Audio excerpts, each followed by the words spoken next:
Hello and welcome back on my YouTube channel bilingual knowledge. मेरा नाम है राहुल और जैसा कि आज हम स्टार्ट करने वाले हैं साइंस का class 10th UP and CBSE सभी स्टूडेंट्स के लिए चैप्टर नंबर फर्स्ट, जिसका नाम है chemical reaction and equations. Hindi में इसको बोलते हैं रासायनिक अभिक्रियाएं और समीकरण। अब इसमें सबसे पहले जो जानने वाली बात है कि रासायनिक अभिक्रियाएं होती क्या है, तो रासायनिक अभिक्रियाओं के बारे में chemical reaction, what is chemical reaction, तो हम वो स्टार्ट करेंगे कि केमिकल रिएक्शंस होती क्या है। तो केमिकल रिएक्शंस क्या होती हैं, जस्ट लाइक अगर मैं इसकी इंग्लिश में डेफिनेशन की बात करूंगा तो इंग्लिश में डेफिनेशन होगी when two or more reactant react together and give one or two product, that is called chemical reaction.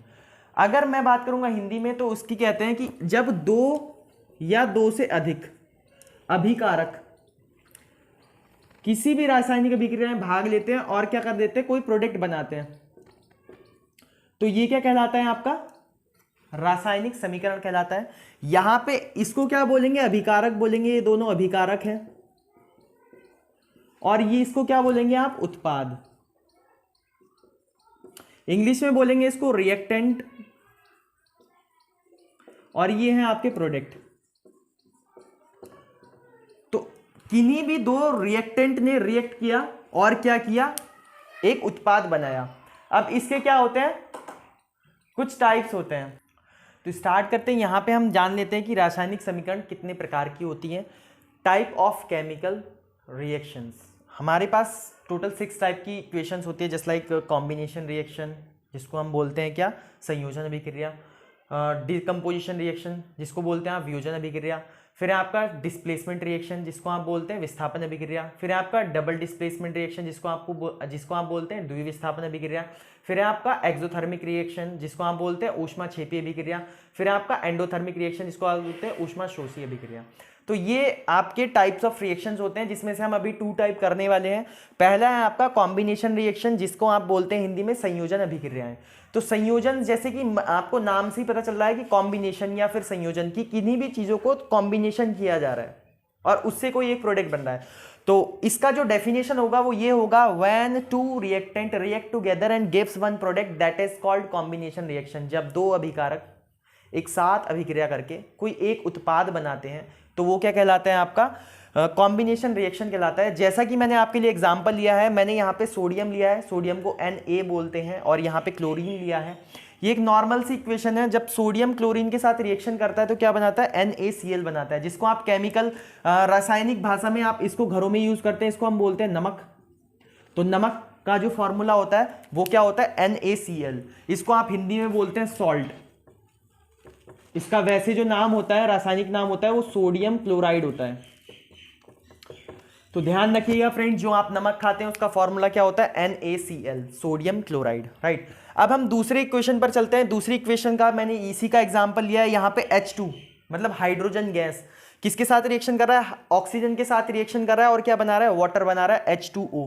H2O water होता है और ये क्या कर रहा है, जब हाइड्रोजन को हम ऑक्सीजन के साथ रिएक्शन कराते हैं तो क्या बनाता है, ये एक वाटर बनाता है, और वाटर का फॉर्मूला आपको पता है कि H2O होता है, राइट।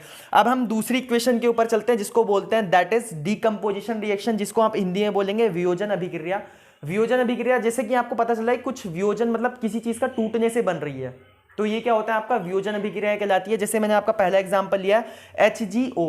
Hg क्या होता है, मरकरी होता है। Mercury is a only liquid metal, मतलब मरकरी एक ऐसा मेटल है जो केवल लिक्विड स्टेट में पाया जाता है, और सभी के सभी मेटल आप किस स्टेट में देखोगे, सॉलिड स्टेट में देखोगे। Only mercury is a substance या metal that is found into the liquid form.